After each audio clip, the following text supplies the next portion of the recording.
आज मैं आपको एक ऐसी कंपनी के बारे में बताने वाला हूं जिसने महज 10 साल में 10,000 को 10 लाख रुपए से ज्यादा बना दिया। लेकिन कोई भी एक्सपर्ट इस कंपनी के बारे में बात नहीं कर रहे हैं। ये कंपनी पावर प्लांट्स बनाती है, रेलवे प्रोजेक्ट्स में काम करती है, साथ में डिफेंस और डेटा सेंटर प्रोजेक्ट तक भी ये पहुंच चुकी है। कंपनी का नाम है पावर मैक प्रोजेक्ट्स। लेकिन क्या अभी भी इस ट्रेन में चढ़ने का मौका है या मल्टीबैगर बनने का सफर खत्म हो चुका है? तो वीडियो को पूरा एंड तक देखना, क्योंकि एंड में मैं एक ऐसी चीज बताऊंगा जो सभी इन्वेस्टर मिस कर रहे हैं। तो स्वागत है आपका 100 डेज की सीरीज में। Day 26 power Mac project.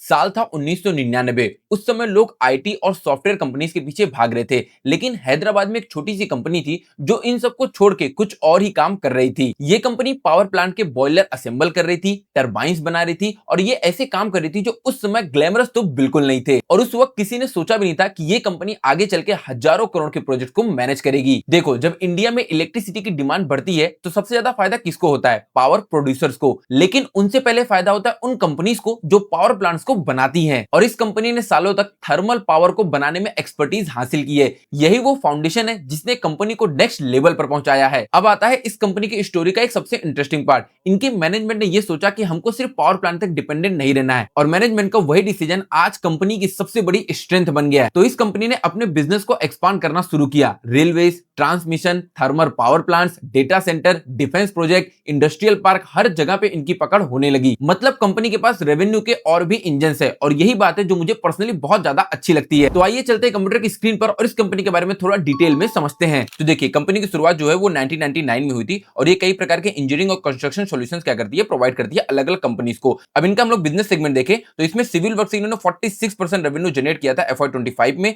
जो कि 47% था FY23 में। मतलब कंपनी का जो रेवेन्यू है वो 1% से डाउन हुआ है सिविल वर्क्स में, लेकिन बाकी के जो सोर्सेज है वहां कंपनी अच्छा रेवेन्यू जनरेट कर रही है। अब सिविल वर्क्स में क्या कर रही है, देखिए यहाँ पे तो ये कूलिंग टावर्स बनाना हो गया, ग्रीन बिल्डिंग बनाना हो गया, फिर ये कोल हैंडलिंग प्लांट्स हो गए, इंडस्ट्रियल प्लांट्स हो गए, मेट्रो हो गई, रोड्स हो गए, वाटर प्रोजेक्ट हो गए। ये सारी क्या करती है, ईपीसी बेसिस पे करती है। मतलब कॉन्ट्रैक्ट ले लिया और उनको डायरेक्टली ये क्या करती है, काम करना चालू कर देती है। साथ में इनका देखें तो O&M, मतलब कि ये सबसे ज्यादा ऑपरेशन और मेंटेनेंस प्रोवाइड करने वाली एक लार्जेस्ट सर्विस प्रोवाइडर है OMN स्पेस में। और इससे इन्होंने क्या किया था, देखिए FY25 में इनका जो रेवेन्यू था वो 33% इन्होंने जनरेट किया था, जबकि FY23 में इनका जो इससे सेक्टर से रेवेन्यू था वो 30% का था। मतलब O&M सर्विसेज प्रोवाइड करने में इन्होंने अपना क्या किया, रेवेन्यू इंक्रीज किया है लगभग 5% से। अब ये अपनी जो ये O&M की सर्विसेज है कहां का प्रोवाइड करती है, तो ये पावर प्लांट्स में। और देखिए ग्लोबली देखें तो ये Saudi Arabia, Oman, Kuwait, Bangladesh, Nepal, Bhutan, Nigeria, ऐसी कई कई मतलब देशेज हैं जहां पे क्या कर रही है, अपनी सर्विसेज को प्रोवाइड कर रही है। ठीक है,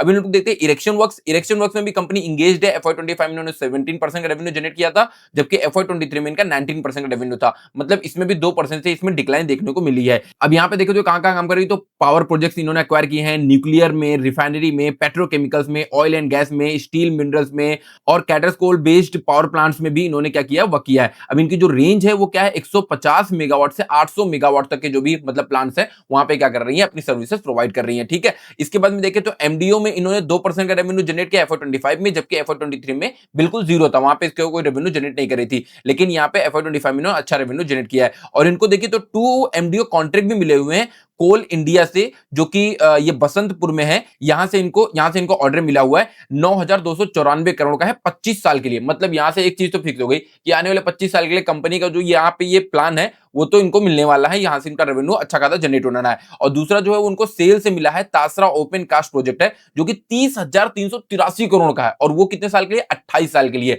तो मतलब यहां देखें तो आने वाले 25 साल के लिए कंपनी का तो ये फिक्स हो चुका है कि भाई इनको 2 प्रोजेक्ट मिले, एक 9,294 करोड़ का और एक 30,000, मतलब लगभग 40,000 करोड़ का जो इनको ऑर्डर ऑलरेडी मिल चुका है आने वाले 28 सालों के लिए। तो ये कंपनी के लिए बहुत ही गजब की चीज है, मतलब बहुत बढ़िया चीज है। अब यहां देखें तो इलेक्ट्रिकल में देखें तो 1% रेवेन्यू इन्होंने जनरेट किया FY25 में, जबकि FY23 में क्या था, इनका 3% रेवेन्यू। तो यहाँ पे रेवेन्यू इनका 2% से डिक्लाइन हुआ है। इसके बाद में अदर सोर्सेज देखें तो FY25 में 1% अलग सोर्सेज इन्होंने रेवेन्यू जनरेट किया था, और FY23 में भी 1% है। अलग सोर्सेज मतलब क्या होगा, जैसे ये बहुत सारे ईपीसी प्रोजेक्ट कर रही है, बहुत सारे टंकी प्रोजेक्ट ले लेते हैं कि भाई ये कंपनी ने ऑर्डर जीता है, इसके बाद इन्होंने क्या किया, इसको ऑर्डर दे दिया, तो ये क्या कर रहे हैं, उसको मतलब कंप्लीट कर रहे हैं। अब इनका ग्लोबल फुटप्रिंट देखें तो हमने देखा कि कंपनी क्या कर रही है, बहुत सारे अलग अलग देशों में अपने प्रोजेक्ट जो है मैनेज कर रही है, ONM की सर्विसेज प्रोवाइड कर रही है। तो कहां कहां पे कर रही है, यहाँ पे देखें तो मोरक्को में, घाना में, नाइजीरिया में, सूडान में, Saudi Arabia, Jordan, Iraq, Bahrain, Oman, UAE, Kazakhstan, Bhutan, Bangladesh, Sri Lanka, ऐसे कई सारे देश हैं जहां पे ये क्या कर रही है, अपने प्रोजेक्ट अपनी सर्विसेज प्रोवाइड कर रही है। ठीक है, अब इनका हम लोग जियोग्राफिकल स्प्लिट देखें तो यहाँ पे देखिए इंडिया में 95% का रेवेन्यू इन्होंने जनरेट किया था, 89% जो था FY23 में। ठीक है, मतलब इंडिया में 6% से ये बढ़े हुए हैं, और एक्सपोर्ट में देखें तो 5% है FY25 में, जबकि 11% है FY23 में। मतलब जो बाहर ये अपनी सर्विस प्रोवाइड कर रहे थे वहां से लगभग 6% की डिक्लाइन देखने को मिली है। तो ये थोड़ी सी चीज, मतलब थोड़ी सी नेगेटिव पॉइंट भी है कि भाई कंपनी पहले एक्सपोर्ट अच्छा कर रही थी, लेकिन अब एक्सपोर्ट थोड़ा सा इनका 6% से डिक्लाइन हुआ है, ये एक चीज कंसर्न है। लेकिन कंपनी क्या कर रही है यहाँ पे देखते हैं हम लोग, तो इनके जो क्लाइंट है वो अडानी, भेल, L&T, Vedanta, Tata power, NTPC, ONGC, GMR, IOCL, NMDC, CCL, ऐसे कई सारे क्लाइंट हैं इंडिया में जो इनके रेगुलर कस्टमर बने हुए हैं। इसके हमें इंटरनेशनल देखें तो Mitsubishi, Siemens, L and T power, Hyundai, गामा, नोमैक, ऐसी कई सारी कंपनी जो इंटरनेशनली इनके क्लाइंट है। अब इनकी ऑर्डर बुक देखते हैं हम लोग, तो FY25 में जो इनकी ऑर्डर बुक है वो 53,994 करोड़ की है, जिसमें एमडीओ ऑर्डर जो 39,000 करोड़ का हमने ऑलरेडी देखा था वो भी इंक्लूड है, तो कंपनी के ऑर्डर लिस्ट में गिना जाएगा। जबकि FY23 में जो इनकी ऑर्डर बुक थी वो 23,027 करोड़ की थी।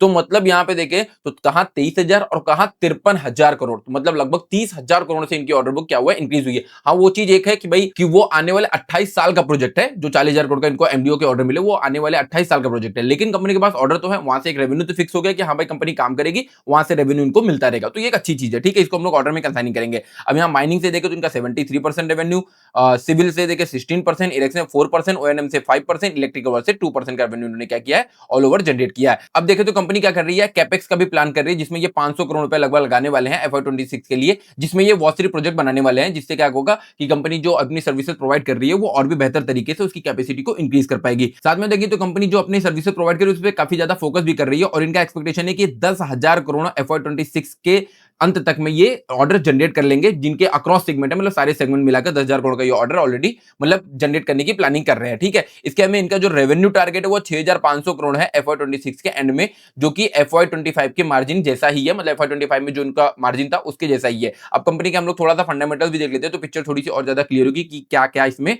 है। तो देखिए कंपनी का मार्केट कैप 8,951 करोड़ का है। अब इसका मार्केट कैप देखो और इसकी ऑर्डर बुक देखो तो 53,000 करोड़ की ऑर्डर बुक है, जबकि इसका मार्केट कैप 8,951 करोड़ का ही है। इनका जो हाई है 3,415 और लो जो है 1,718 है। बुक वैल्यू देखे तो 797 की है, मतलब बुक वैल्यू से लगभग 4 गुना पे इनका जो स्टॉक का प्राइस है वो इस समय ट्रेड कर रहा है। डिविडेंड यील्ड देखे तो 0.04% ना के बराबर डिविडेंड यील्ड है। आरओसी देखे तो 21.8%, काफी ज्यादा अच्छा है। आरओई देखे तो 15.6%, ये भी ठीक है। अब यहाँ पे इंडस्ट्री का पी देखे 17.4 का है, जबकि स्टॉक का जो पी है वो 24.6 पे ट्रेड कर रहा है। वैल्यूएशन थोड़ी सी ज्यादा लग रही है, लेकिन कंपनी काफी अच्छी नजर आ रही है। इनका डेट टू इक्विटी देखे 0.26 का है, ये थोड़ा सा ज्यादा है। टोटल डेट जो है 664 करोड़ का है। इसके हमें ओपीएम मार्जिन देखे तो 11.6% का है, मतलब 100 रुपए के रेवेन्यू में ये 11.6 रुपीज प्रॉफिट जनरेट कर रहे हैं। प्रॉफिट ग्रोथ देखे तो 11.5% से, और सेल्स ग्रोथ देखे तो 15.8%। एक डिसेंट पॉइंट है ये कि भाई सेल्स भी इनकी और जो प्रॉफिट है ग्रोथ है वो भी डिसेंटली इनकी इंक्रीज हो रही है। अब यहाँ पे हम लोग कंपनी की शेयर होल्डिंग पैटर्न भी देख लेते हैं तो थोड़ा सा हमें और समझ में आएगा कि इसमें कौन कौन इन्वेस्टेड है। तो यहाँ पे देखें तो प्रमोटर्स जो थे वो 64.12% से जून 2023 में, जबकि इन्होंने थोड़ी सी अपनी होल्डिंग जो है वो डिक्रीज की लगभग 6% से,